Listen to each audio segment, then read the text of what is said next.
It is Tuesday. Today is the 24th of October, 2023. Let's say good morning, good afternoon, good night to our listeners in St. Lucia and across the globe, especially those of you now watching on Facebook. I want to say good morning to you and welcome. It's great to have you. My name is Andre Paul and the co-host of the show is none other than Tony Paul. So Tony, good morning. Good morning to you, Andre, and good morning to all the listeners, wherever you might be at this time. We welcome you to this, of course, the second program, the second day of our big time talk show, and we call it Hard Drive. That's right, Tony. So we welcome you. How are you, Andre? I'm well. Let me just let our listeners know how to reach us on Facebook. If you want to watch the show, you can just go to facebook.com/REV-UP 97.1. Let me repeat this. You want to watch us on Facebook, just go to facebook.com/REV-UP 97.1. Once again, you want to watch us on Facebook, just go to facebook.com/REV-UP 97.1. Or on Facebook, just search for REV-UP SLU. Okay, so just if you're on Facebook, just search for REV, REV hyphen or dash up SLU. So you choose your choice. But don't take it for a hobby. Oh, yes. Well, as a matter of fact, you can take it for a hobby. That's right. Take it, please. Take it for a hobby. Yes. That's a little joke, that we have among ourselves. That's right. Give us a joke, Tony. How that happened to my grandfather. Andre, that story that he gave, and he actually gave it, I was right there when he was saying it, It's lengthy, but I'll give you just the last part. He basically told a person, choose your choice, but don't take this thing for a hobby. that was like the last part of the joke. And what's the other one with a partner? I think he was at a dance or something, some dance, and I think somebody was dancing with his girlfriend. Girlfriend? I don't know his girlfriend. Girl who? Let me give you that one. I'm going to brief it. Wait a second. I could give, because we're here. We're here. Let's go, man. This is Hard Drive, All right. One of our very dear friends, and was your dear friend for a few years. Good one. Yeah. That's right. Went to this party way back in the day, True Tones playing and so on, and boy. Show the world. Show the world. You know what I mean? As we say, show the world. Let me say, good morning, Swish. He asked me to play that song, recently. Show the world, So, tunes going down, man. Sometimes when we touch. And so this friend of ours hold this girl that came with another family to the party. Mm-hmm. And, she came from overseas. That much I could give. She came from Barbados, man. Mm. So Barbados, if you happen to be here listening at this time, we say good morning to those of you who are in Barbados. So she came from Barbados on vacation. Like Andre, it's the summer vacation, so you come on over, spend some time with the family and all that. And they took her out to this dance, and tunes coming down, slow tunes, And this guy, again, lived close to he was the neighbor to the family. And never paid for the girl, nothing. I'm not even sure if he was close to the girl, you know what I mean? Like talking and stuff. So that wasn't his girlfriend? Not even close. People were laughing already because, we know the joke, and boy. I thought it was his girlfriend. Jukbois, good morning to you too. No way. She just came down. She was spending time with this family, and they were all neighbors. So he kind of knew her a bit. Mm. So this girl is one of the guys, one of the soul boys, you know what I mean? Hold her down, but as we used to say, hold on. Slow tune. Sometimes when we touch, you know what I mean? 3 times a lady. Hold on tight, man. I made see boy, made that drop in the girl, and slow tune after slow tune. So he just come during a song, tap on his shoulder. That's your last dance, buddy. So that wasn't his girlfriend? No way! And because I guess he really wanted to dance with that girl. That's and right. the guy wasn't giving him a chance. Because Andre, way back back those years, some of us, or a lot of us, would wait for the slow tune. Sometimes we'd go and ask the DJ when the slow tune's coming up, man. Play something. Yes, play some slow tunes. Sure, the world was like, maybe about 5 minutes somewhere That's around right. there. That's right. So you have 5 minutes. 5 minutes, man, and you holding on you holding on the chick there tight. You ain't letting go. You know what I mean? Especially if she's okay with it too. You know what I mean? Because if she ain't want to continue, she just say, well, okay, I'm done. But she is enjoying the dance with this guy, man. And our partner comes, tap her on the shoulder. Listeners, viewers on Facebook, you can see that. And the guy turned around like, that's your last dance, buddy. Can you imagine that? And that's not your girlfriend. That's right. Not his girlfriend. I'm not even sure how close they were in terms of friendship. You know what I mean? But he just liked the girl. You know what I mean? Girlfriend, he probably wouldn't say that's your last dance, but he would probably say something else if it was his girlfriend. All right, Tony. Yeah, man. Yeah, those were the days. That's for sure. I know. Well, before we get into other matters, I know you listened to the show this morning. I was talking about what is on my mind. Yes. And my question was the first of many to come. Yes.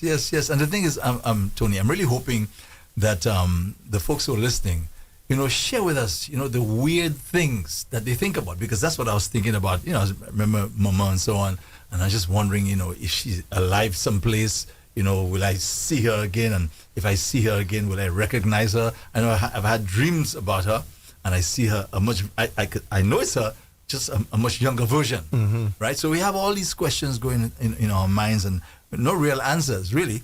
So I just said, let me just share that this morning with our listeners. And I think a lot of people are probably not, I know, they think about those things as well. And again, we have these mental images as to how things are supposed to be, things are supposed to look. And quite a few good questions came up. And one of them was, if we're going to see our relatives again, right, one day, how will we recognize them? What will they look like? How will I know it's Mama? How will I know it's Papa? That kind of thing. How will we know? So what's have you ever thought about that?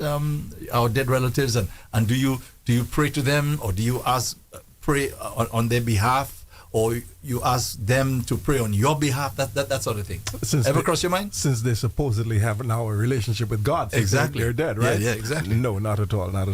But my feelings are actually really mixed, to be honest with you. The first one is, are they alive somewhere else, maybe in spirit, and they're looking down on us and they can see what we're doing? I don't think so. All right?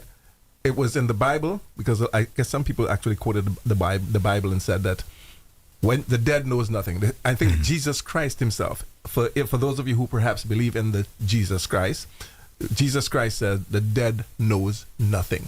Andrew, when you're dead, you're dead. Think about it. Death, as they say, is like sleeping. When you're sleeping, Andre, you ain't knowing nothing except what you're dreaming. All right? You just, like people actually say, boy, knockout. I have no idea what happened. Rain fell. You have no idea. Nothing. So it is said that death is like that. You don't know anything. Maybe there's a spirit world. And the spirit world, there are people, those who have gone, maybe can mingle with one another. I don't know. But that's just my thinking, can mingle with perhaps one another. Have you ever tried to visualize that? Yes. Yeah. All right. Yeah. For sure. Yeah. And I believe they could, because it's spirit, so they can go wherever they want. Any part of maybe their own universe, they can just do whatever they, But again, they have no connection whatsoever with what's happening down here on earth. No connection, perhaps no memory. I do believe in a God, Andre, a higher spirit, because I am here. And it is said that he created us in his own image and likeness. Do I really believe that? Yes, I do. Because we are here, Andre. Something had to create us. So there's probably that highest being. Some people actually believe it's gravity, Gravity? That brought everything together. Gravity? Yeah, gravity. Who created the gravity? Gravity was already there. But then they will argue now and say, okay, if we say God created the gravity, who created God? So it's like it goes on and on and on. You don't really get to the end of it. Right. But yes, that's my belief that, they're flying away somewhere and, you know what I mean? Flying. They're flying. In fact, you're flying. Your spirit is flying all over the place. As stupid as it may sound, Yes. Traveling. They can go wherever they want. Again, it's my belief. It's a thinking that I have, but I may be way off. But again, none of us knows. Exactly. And Blau was our first caller this morning. No way, he called? Yeah, he called. And Andre called? He actually called. And he, just like you said there, it's just a belief. That's what he was saying. It's just something people believe. And I think a caller, anyway, at some point a caller said, I think the last caller, or the one before the last, if you believe in something, eventually it'll begin to manifest itself because you believe it. In you. In you, exactly. Yes. So you get to, after a while now, you actually believe maybe something that you shouldn't be believing because you believed it. Right. Just like you asked the question and I answered. Like I said, we're flying all over the place. It's a belief. Yes. I just believe so, Yeah. But in complete, in their own light, but I'm seeing it in darkness. Like these shadows just flying all over the place. You're not seeing it, people, don't get me wrong, you're not seeing it visually like I'm seeing Andre. I'm seeing shadows, although Andre, again, if you there are people who believe that, a dead person walking in the house. Yes, how you mean? Listen, you see that for me, Andre? Nonsense. Pure, let me go worse, garbage. And I think, was it a couple of months, was it a month? Anyway, it doesn't matter. I was going through my balcony and I saw this huge, I've never seen a frog that size before. One massive frog. According to, don't forget your point, according to Big Brother, your visit table. Exactly. And that's why I was going with that, And I said, when I saw it, I just took I had a broom there, I just swept it outside. I tried my best not to think of anything, but you can't help it. You cannot, honestly. Because of your history or your upbringing. Right. And the thought came into my mind, I wonder that's something, Yeah. Your visit table, you also? Yes. And there was a night I was home, and this locust. Now, don't talk if you see the things are black. That's when you believe the thing is even worse. The fact that it's black, because of black magic and things like that. This everything bad is black. Black locust just entered my home, right, and flying all around the place there, So I had to literally fight it. What do you call it? Well, like a locust, I call it. Any patois name for that? No, I'm not sure. Well, we call them the green grasshoppers, right? Well, grasshoppers. Yeah, grasshoppers. So this one was a black thing. This thing was just flying all in the house there. I mean, I had to fight it to deal with it. But I'm just saying the typical, and I've heard this so often already. When people see strange things, in their home, they just believe somebody sent this thing there for them. Yeah. That kind of thing. Yeah. So I try my best not to think like that. Here's another one I think about sometimes. Sometimes in the house, especially if I'm there alone. And I said, no joke, I just see some little man, little short man passing, what they call the bolom. What would I do if I were to see something like that and see maybe I try to run after it or something. And they say they're big and it's fast. Yeah, and I can't catch it. What would I do? These are just the thoughts, man, that just enter your mind. Yes. So I really hope as we move on with the shows, what's on your mind, what's on my mind, that people share with us, these weird things that we think about. Yes, most definitely. Yeah. I think it's a good idea to share these things because we all have our own thoughts. Exactly. How we think about these things. And we really believe a lot of it is true. Especially, you made a point a while ago, that people actually grew up hearing these things. So they stuck with you. Yes. Andre, even like, the Bible, we read what we read in the Bible. Like I said, Jesus said, the dead knows nothing. You grew up with that. So that is first and foremost in my mind, that the dead knows nothing. Because again, reading it from the Bible, and then I'm like, okay, what are your own thoughts? And then I'm just repeating myself a little bit. What are your own thoughts? My own thoughts are what I said earlier. Almost no point in repeating it. Although, you have new listeners joining all the time, Yes. So yes, that, little bolums. Yeah, I'm telling you. I wonder if anybody ever saw one. A bolum? Yeah, I wonder. Gosh, what a question. Yeah, I don't think anybody's ever seen one. Andre, people tell you they see that and they run like hell.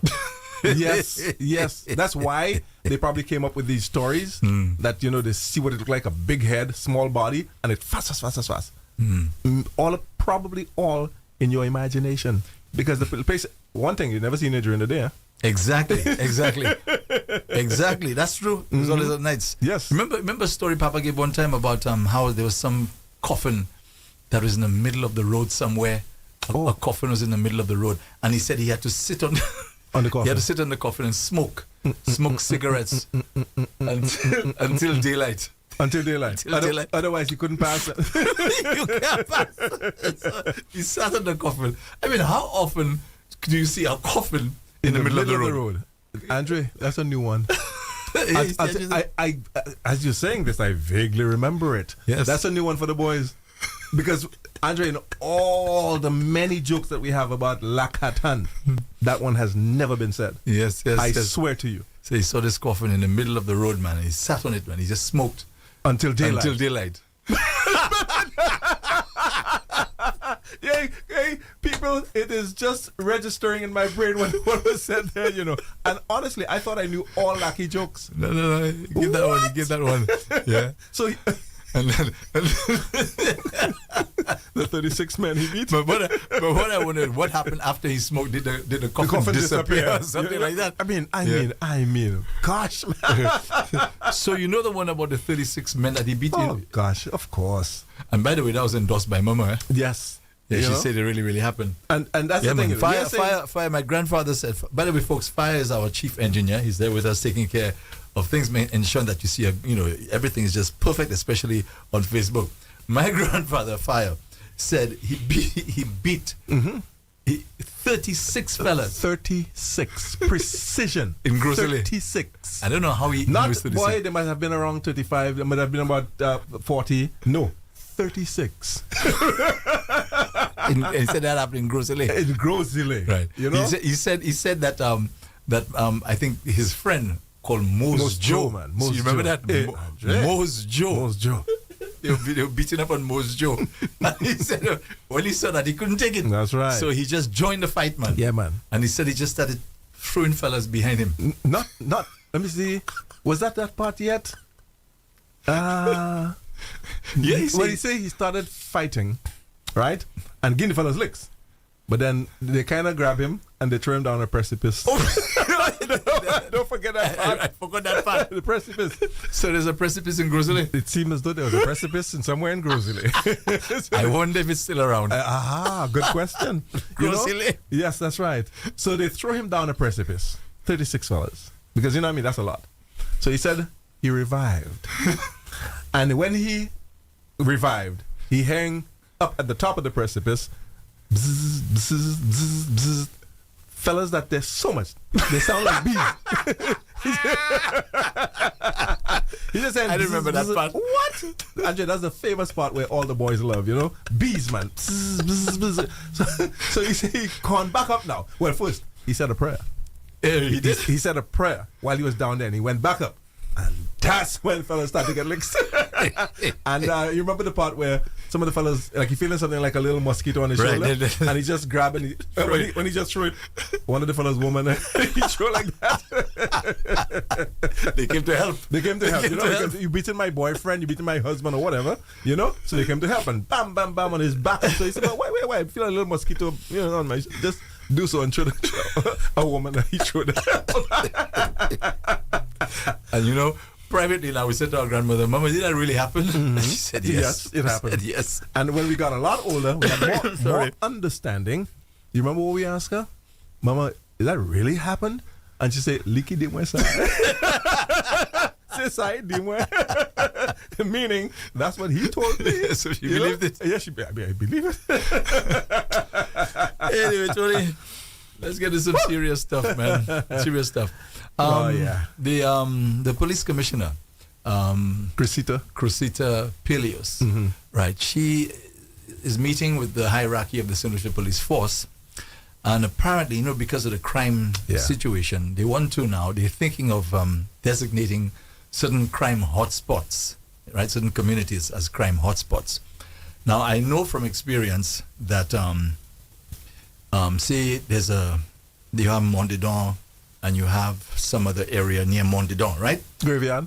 Okay, and say there was a homicide in the graveyard, for example. Okay, and somebody now would say it happened in Mondedon, and the people from Mondedon they get very displeased. I'm not just talking about Mondedon. General statement.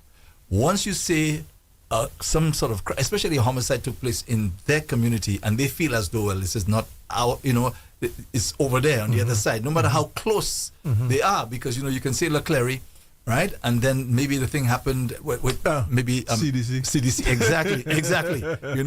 That sort of thing. So people are very sensitive by this sort of thing when you come and say that there's crime in the area. So I don't know if that's a wise thing to do, to designate certain areas as, crime hotspots and so on. I don't know if that's a good thing at all. Yes, I am not certain. And by crime hotspot, what exactly do you mean? Meaning, in other words, people know. Be careful. Yeah, be careful. Don't go there. Don't lime there because that's a crime hotspot. Yeah. So how would, if anything, I'm just asking that question, how would we decide that's a crime hotspot? Well, the police would know the areas that they have the more homicides and so on take place, right? And you remember a long time ago, I don't want to mention any names or anything, there were certain areas we just knew and people just avoided those areas. Yes. Right? So I don't know if this will be unprecedented in our history where we're actually designating certain areas as crime hotspots. But I don't know. Because remember, the thing is that there are communities that you have these troublemakers, but the vast majority of the community are not troublemakers. Right. And they would probably take offense to that. For example, okay, where we grew up, I mean, earlier we were talking about our grandfather, et cetera, et cetera, et cetera. Where we grew up, we knew Leclerc as a really, really great community, and we've always say the capital of Castries is Leclerc. But Marshall decided, we are the capital. yes. You know what I mean? Because we had everything in Leclerc, Andre. Everything. A church. The first, and I think perhaps up to this day, only club building, sports club building, supermarket. We had one of the bigger supermarkets, the Leclerc supermarket. I'm not even sure it had a name back then. We just Super Center. The health center. I mean, we just had everything there. Playing field. The works. So to us, it was a great community to grow up in. Yes. All right. And now, a few years ago, not necessarily now, what would we say? We dedicate. Designate Leclerc as a crime hotspot. There are still some areas. So I'm really getting your point. There are still some areas in Leclerc that, or almost everywhere now, is pretty safe. You know what I mean? So how would you come up with that? Exactly. So I suspect when they have their talks, they, I guess, put heads together and they'll have to make a decision on that. And there's another thing that is said: crime happens everywhere. Andre, island-wide. Look, who would have thought? Andrew, remember how we used to call Vieux Fort ghost town? There was nothing happening. Vieux Fort, quiet. All of a sudden, I mean, Vieux Fort is like the action. This is where the action is, so to speak, you know? Crime and shootings and killings and choppings. And even there now, we have to be careful because not all of communities that have these issues. Right. There's certain hotspots. Might as well. That. Okay, yeah. So maybe that's the point. Yeah. Where it happens the most. For example, they pinpoint certain areas and they say, well, hey, we, the word designate. Yeah, that's what they're thinking of doing. Crime hotspots. Yeah, so be carful, Yes. But as to how the community in general will take that. We'll take it, yeah. We don't know as yet. So, what would happen when they, well, I guess, again, they're saying, people be aware that this is a hotspot and you go there and anything can happen? So avoid going there, kind of thing. Is that what I suppose they would say? Yeah, just be careful. Be careful. Watch the times you go there, that kind of thing. Because a lot, or maybe I can say most crimes take place in the night. Most, Yes. Yeah. Or early morning. Yeah, or early morning. That's right. In the dark, and that's amazing, Andre. That all the bad things, everything, voila. Is in the nighttime. And the cover, and the cover of darkness. That's right. The cover of darkness. You can't see me. You can't see me. Whether it's theft or a homicide. Yeah. Okay, well, I guess we'll get more info on that. But Tony, the crime situation in St. Lucia, we have a beautiful little country here. We have a beautiful country. And I think if we have any issue, any problem, it's the crime problem. Right? Because we don't like it, even if it's not, pervasive in all the communities. Just one is just too many. That's right. Okay, we don't like it. We feel very uncomfortable with it. And when we hear about gangs and so on, I mean, these days, this thing has ramped up to the point where guys are talking openly, about what they do and what they don't do, right? These voice notes making the rounds, and you're hearing guys speaking nonchalantly about what they do, and threatening each other, things like that. There were a series of voice notes that were making the rounds a few months ago, and there's one I heard recently where it's just a person just talking like this is like nothing to them, no big deal, just taking a life and this sort of thing. I really wonder if that person was just what they call cyber rattling. You just talking, because I imagine that this voice note would have reached the police. I imagine as anything, because I got it exactly. Okay, and if it got to I'm sure it got to the police. Wouldn't they follow up and so on? So I'm saying maybe this person is just showing off, because to be talking like this. At one point he says this individual, took out 15 of the fellas, kind of thing, of the partners and so on, and he's just talking like it's no big deal, like taking a life is no big deal. So I'm saying, we're dealing now with if this is genuine, right, with a new crop of criminals who to them taking a life really means nothing. In my mind, if I were to take a life, I couldn't be the same person I was, especially if I do it deliberately, right? I would crush a frog, and I feel a little way if I do that, right? So if you had killed a big frog, you'd feel away? Well, actually I didn't, and I didn't. So I'm just saying, if I feel guilty and bad, for doing that, imagine you taking somebody's life. And when I can hear somebody speaking about taking a life like it's nothing. So the police are really up against some serious issues here with the new crop of criminals who are around, those people who are involved in homicides, right? That they now have to take, the approach has to be different, where you're not going in a certain area and to be good cop, right? Because you're dealing with some dangerous individuals who feel no compunction to take somebody's life. That is absolutely true. You as an individual, your mind does not work that way at all. Does not and cannot. Like you said, if you get killed a frog, you'd probably feel bad. Oh gosh, I killed a frog. You know what I mean? But those minds, is it a movie, Criminal Minds or something like that? Yes, so Criminal Minds, you feel no way about what you've done. You feel almost justified in doing it.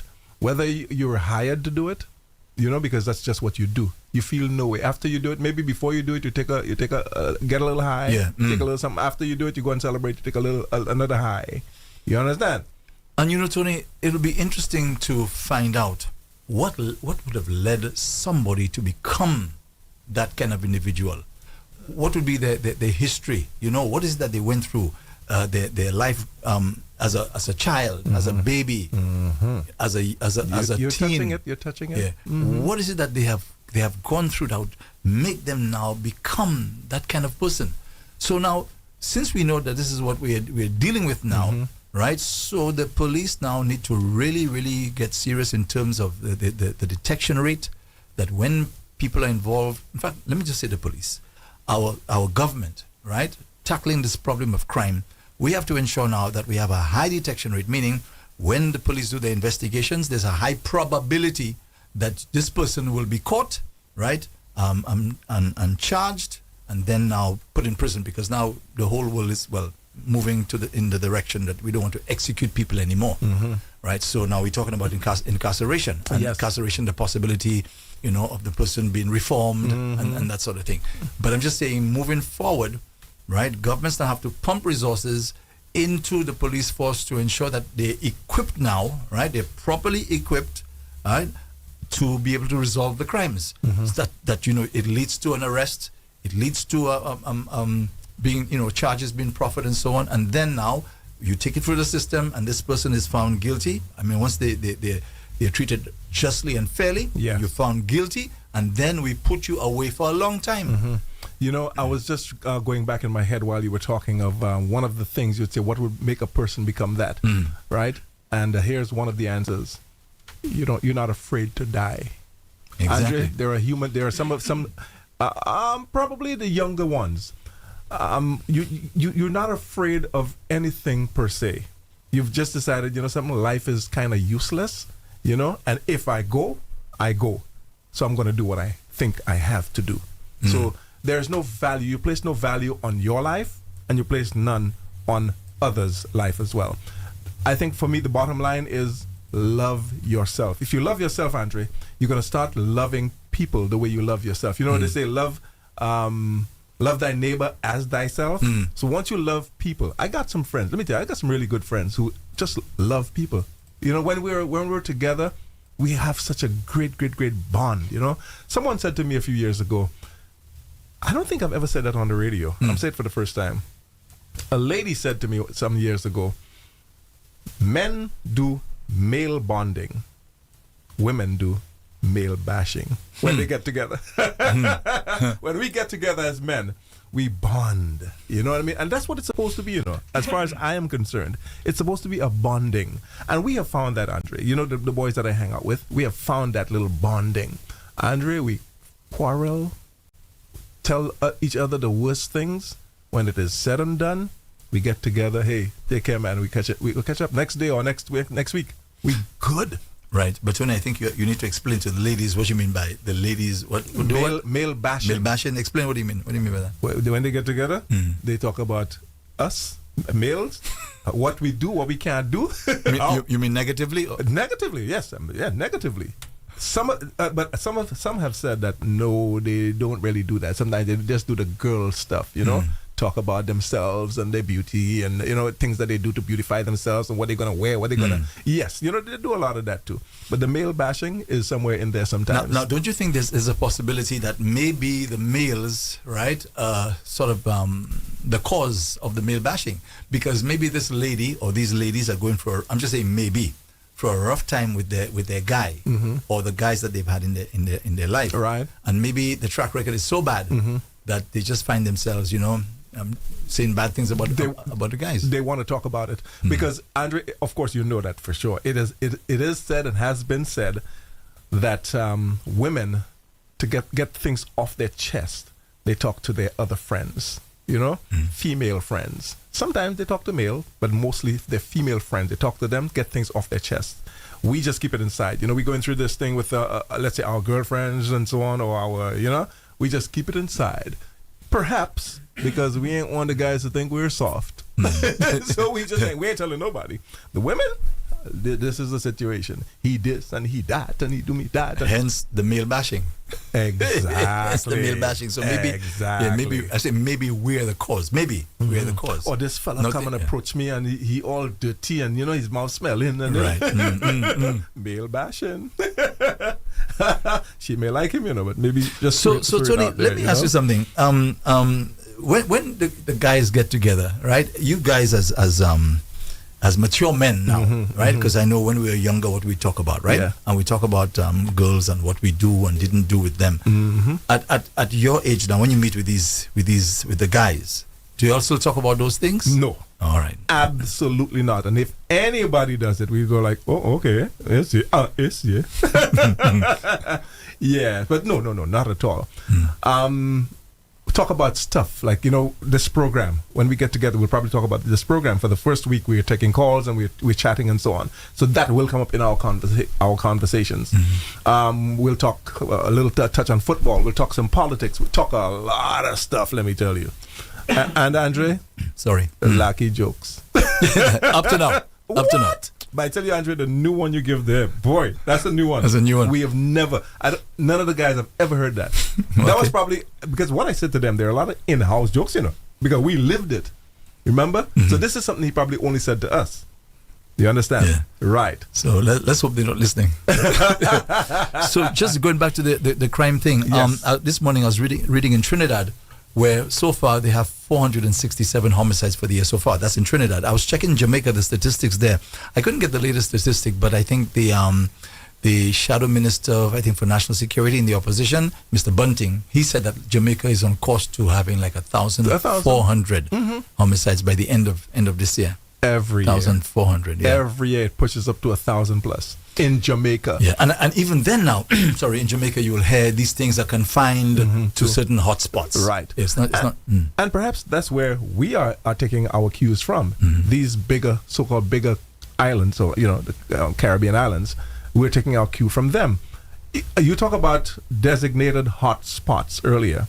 What about a curfew? Jamaica imposed a curfew a few years ago. Oh, yeah. That's right. What about that?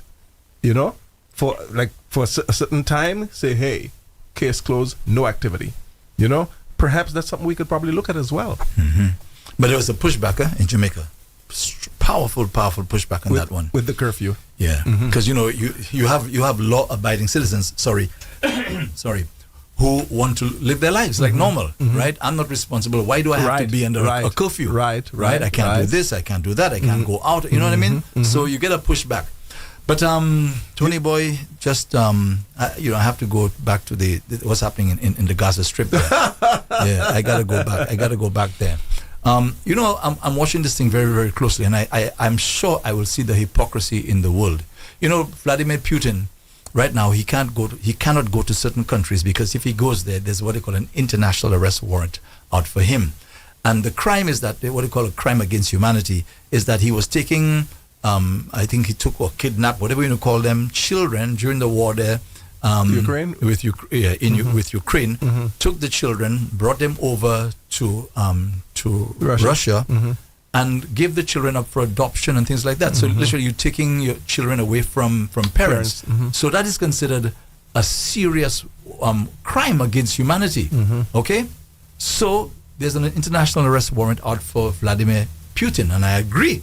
If he did those things, 100%, of course, take him before the ICC. So I'm there watching, right, to see whether the ICC are hypocrites. Because you have right now, as we speak, war crimes against humanity taking place there in the Gaza Strip, as we speak. And I'm thinking and saying to myself, Israel is still acting on emotion. There are over 200 hostages, which include Israelis. I think Americans are there as well, although Hamas released, I think, about 4 of them in the last few days, if I'm not mistaken, between 3 and 4. Right? I'm saying you bomb. Last night, I think they said the last 24 hours, there were, I think, over, let me see if I get information there. There were over 400 targets hit. We're not talking about targets that were hit already, Over 5,000 people, Palestinians. And the interesting thing? All these people that are dying, and the Israelis are the one giving the information as to how many of the Hamas members who are actually killed. And if my memory serves me correct, I could count on one hand. Every time they say they killed 2 commanders, they killed this one, I could count on one hand how many of these, and I don't know how they figure it out, because if you blast in people and so on there, when you pull them out of the rubble, I imagine it'd been a mess. But anyway, I guess they know who they're looking for, right? So over 5,000 people killed there in the Gaza Strip, right? And just a few of the Hamas fighters that they're looking for. Plus, there are hostages in there. If you go there bulldozing your way inside there, don't you think you may end up killing the very hostages that are being that you want to protect? It's like Israel is not even thinking logically anymore, right? Over 400 targets in the last 24 hours. This is crazy. So I'm there watching. I'm there watching to see if the ICC is going to do the right thing and bring those individuals and their cohorts. I want to repeat this, It's not just the Israeli Prime Minister who doesn't seem to have a problem doing what he's doing there, I've watched some of the Jewish soldiers. These fellas, they're laughing like this is a big joke. That's not a joke. And I see, certain world leaders going to meet the Israeli Prime Minister, hugging, shaking hands and so on. And you're telling me this guy is just taking out innocent people and that doesn't bother you in any way? So I'm watching to see if they can take Vladimir Putin, international arrest warrant for Vladimir Putin, right? And this thing about Israel has a right to defend itself. I agree. They do have a right to defend themselves, but within reason. You understand, Tony? You have a right to defend yourself. Yes. But within reason. Even here in our laws in St. Lucia, if I give you a lash on your arm like this, right? And you pluck out my eye, you have to answer for that, Because the law does allow for you to defend yourself, but within reason. You understand? I give you a little lash on your shoulders, right? And now you are plucking out my eyes. So there's a great disparity there. So that's what Israel is doing. So I'm really curious now to see the way the world is going to handle this. Will there be an international arrest warrant for the Israeli Prime Minister? Because it's clear who's giving the orders, right? And all of his cohorts, friends, those who are in Israel and those who are out of Israel, who are partners with him, who are coming to support and showing their support. Let's see the ICC really has a backbone right? And let's be fair. You can take Vladimir Putin. You want to take him to court for what he's doing, crimes against humanity. Yes, I agree. You're kidnapping children. You're putting them in Russia and giving them over to Russian parents. That's a crime against humanity. You have over 500 children killed in that war as a result. It is an innocent little children. They are babies, Tony. Listeners, viewers, babies, right? You're telling me that you're going to let this man get away with that? I'm watching. Yes. You mentioned ICC quite a number of times. Yeah, International International Criminal Court. Right. Yeah, the ICC. They're the ones that bring all the bad boys before them, and then they've brought quite a few bad boys before them. But here we're seeing, and I'm not the only one, all the experts, World Health Organization, right? The United Nations, they all saying crimes against humanity, war crimes are being committed there by Israel.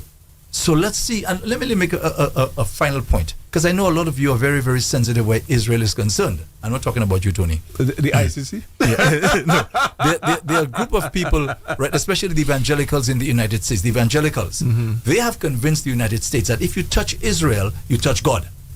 That's how they see it. You touch Israel, you touch God. Well, that was a time back in the Old Testament when God Jesus Christ, Jehovah had this relationship with them. They were supposed to be his chosen people to set an example. But guess what? The same God that said that these were his people and cherished people and whatever. And by the way, the Jews were part of a whole tribe, it wasn't just Judah. There were about 12 brothers in all. So Judah was just one tribe. Right, but nonetheless, Judah was the one that had the oracles of God and the Old Testament and this sort of thing, right? So they pass that, they take this Old Testament thing, and let me make a quick point. When Israel was invaded by the Assyrians, all right, and then Judah by the Babylonians, and you know who sent these armies against them? According to the Bible, God did it. God said, "I am going to remove you from the land. I'm taking you out because of your wickedness." And I dare say today, what I see taking place there, that's wickedness. And the God who I know will not support that kind of wickedness, even if it's done by Israel. All right? So this foolishness about if you touch Israel, you touch God. This is what in the mind of the Americans, because the evangelicals push that in their head as if you touch Israel, you're supposed to protect them. So that's exactly what they're doing. And they think that they're doing the right thing. But clearly, in the eyes of everybody, you can see anybody who's fair and who's just has to say, this cannot be right. That can never be right. Well, for me, it's just a little too much. Honestly, in terms of where the Israels have gone with this, it's a little too much. Yesterday we touched on it a little bit, and for me, the ICC, as you said, needs to perhaps get involved if they can. No, they cannot. They're caught. Right. They only would. If they, let's say, just say they capture. You have evidence is presented to you and so on, irrefutable evidence. So now they investigate and so on, and that will be done. I can tell you that after the war is over, all that will be done. But the thing is, will they be brought before the ICC? They'll do all the investigating. But guess what? These individuals, these murderers, right, are just kept in power. Like, they're protected. They're very much protected. People like the one that you mentioned there, just because he's the latest, not the latest, just before the Israelites and the Hamas and so on, which is Vladimir Putin, right? What he has done there. Andrew, you remember, in the interest of time, you remember when this first started? Of course you remember. You follow these things all the time. He packed his army at the shores and said, no, it's just, Yeah. We just looking. And what was the words that were used? Like they just at the borders, they just doing some training, et cetera, et cetera, et cetera. Military drills and things like exactly. that. And I think the world probably knew this was going to happen, so prepare for it. Yeah, and he said he wasn't going to do it. He said he was not going to do it. So he literally lied. Exactly. And before you know it, is Budum and Ratatatata in Ukraine. Right. So and anybody will agree that what Vladimir Putin is doing there is a crime against humanity. These are war crimes. We have to admit it. It is. So what makes Israel doing there any different? Because they have a right to defend us. Vladimir Putin could argue. Okay. Sorry. I want to just say this: unprovoked attack by Hamas. So take what you get in retaliation. But that's what you're against. Yeah, I'm saying these are innocent people. You know, look, I'll give you an example where you have over 5,000 people killed already, right? And so far, the Hamas fighters, at least 5, if I'm not mistaken, right, have been killed. 5. And the others, well, basically what you're saying, all the others are the innocent people and children. That's right. That's the worst part, the children. Yeah. So if you're going to take Vladimir Putin to the ICC because he has kidnapped children, given them to Russian families, what about this one? Yeah, Netanyahu. 500, at least I'm sure the numbers are probably rising anyway. Innocent children. But don't forget, there are women as well, Tony. Right, they are pregnant women who are in hospitals and so on. I think they say the numbers are huge in terms of the number of pregnant women. I don't remember the statistics who are in hospitals right now, and the hospitals are running out of fuel. They don't have water, and this has been going on for about 3 weeks now, something like that. And Israel already saying that this is not going to stop now. And this campaign is going to go on for months. Man. This world is just so unfair and unjust. So I'm there. I'm watching to see. You're observing. Yes, Tony. Just a final thing here. I was watching the BBC some time ago, and they were interviewing this guy who was the founder of the Airbnb. You know the Airbnb organization. Right. There's this guy who was the founder. I forgot his name. This guy is worth over $10 billion. Okay. The founder. Okay. He's worth over $10 billion. And this guy actually admitted in the interview, I saw it myself, that he's lonely. He actually admitted it. He said that he's lonely. He said his dog is his best friend, that kind of thing. And I was wondering, what was going on with Monsieur, that, he had to be in that kind of situation where you are so lonely. You are a billionaire. I mean, you can buy happiness. Yeah. But let me explain. Right? Say, for example, Tony, I want to take my wife or my children to the cinema, as an example, right? And I am rich. I'm a billionaire, right? I have a choice where I could stay home with them and not go out because I can't afford to pay a nanny, right? For example. But if you have the money, you can hire almost anybody who you want to take care of your children. So you can go and have a nice time with your family. So I'm just saying, you can pay for happiness. Yeah.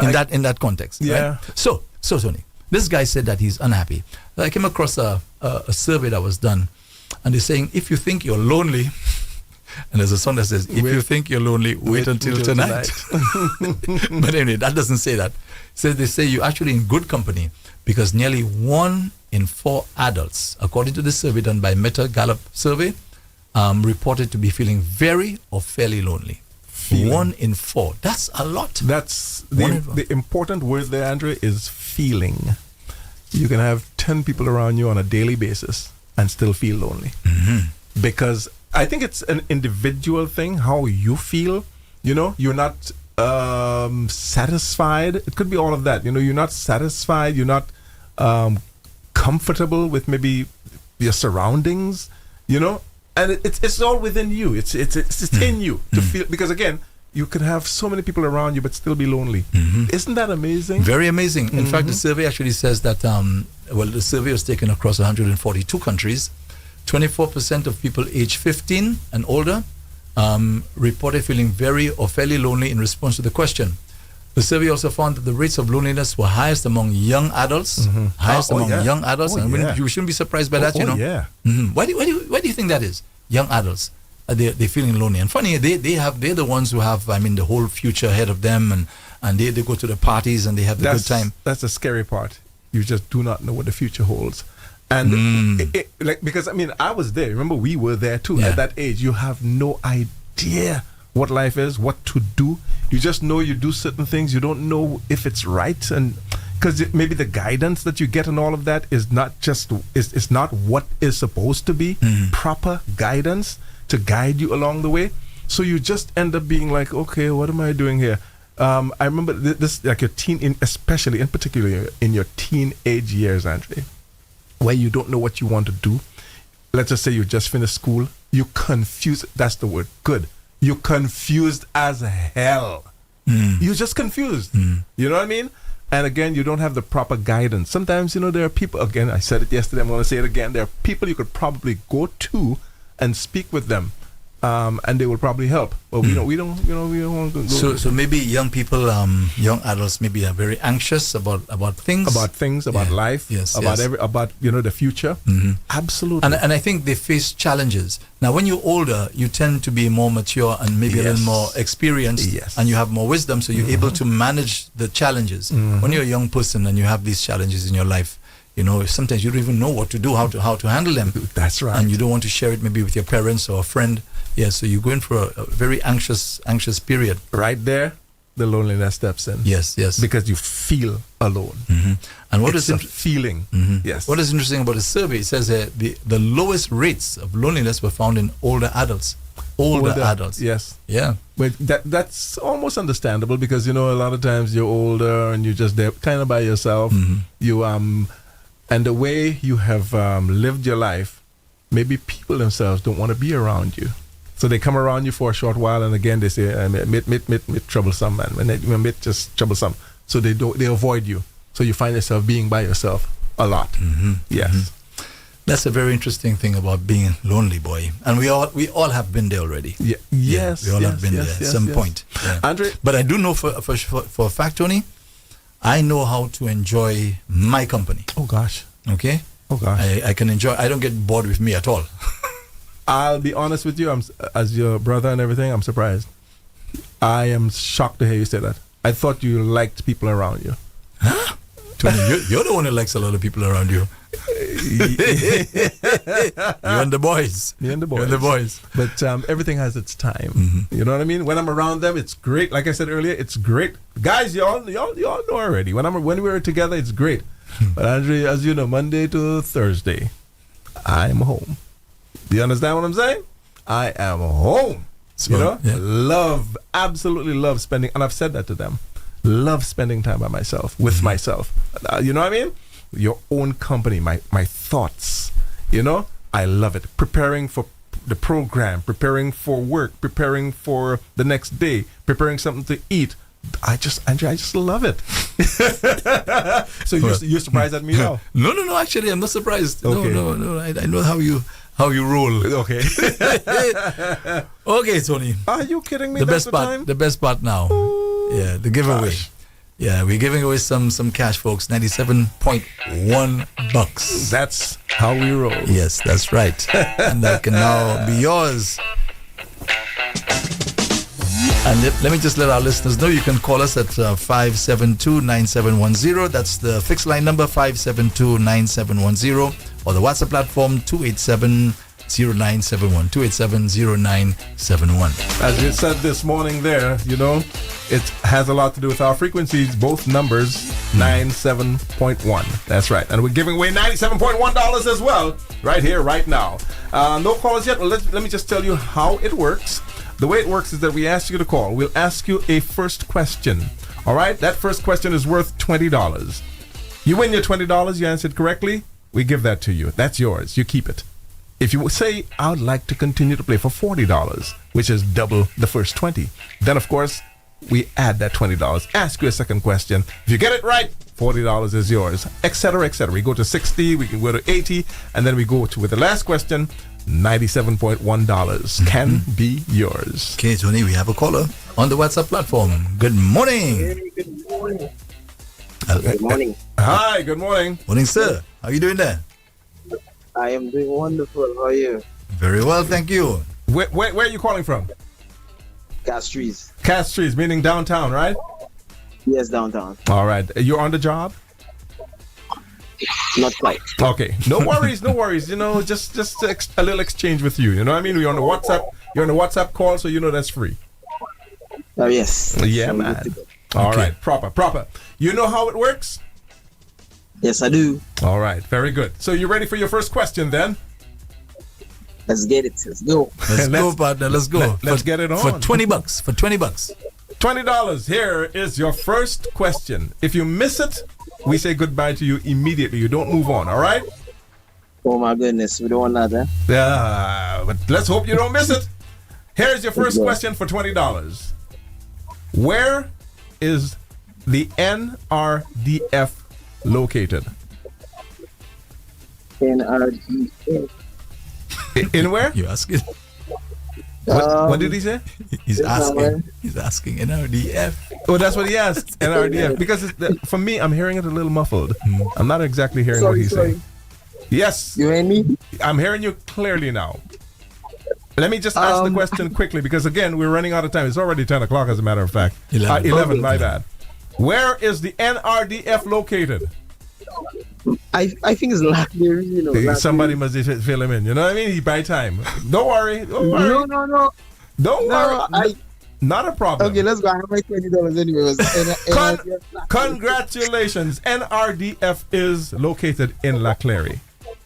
$20 right. is Congratulations, partner. Right. So you can either take the $20 now and go about your business, or you can move on for the 40. All right, partner. Very good. Very good. All right. He's moving on. Question number 2. What does NRDF stand for? My goodness. On that one, of course. National. Now you're fading away. Come on, here.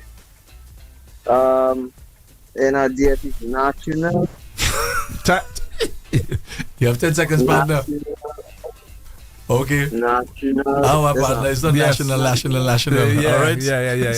Sorry. You know what they do? They try to I'm looking for the answer, and they punched it up quickly. Yes, you know. yes. It's time consuming. It's already after 11 o'clock. Are we still on Facebook? Yes, I think so. Okay, we're still on Facebook. Yeah, man. So that's it.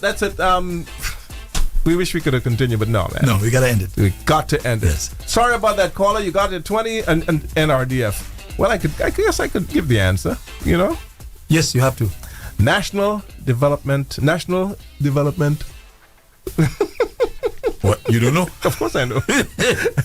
National Research and Development Foundation. Yes, NRDF, National Yeah. Research and Development Foundation. That's right. Located at La Claire. Yes. He probably had a little bit of help, for the first one. Maybe not. Well, Maybe not. He had help. He had help. Okay, All this right. is the end of my stint for today. Don't forget, you can check me out tomorrow morning. Same time, 5 o'clock. 5 o'clock in the morning until 11. Okay, and coming up next, we have Brother Tony Paul.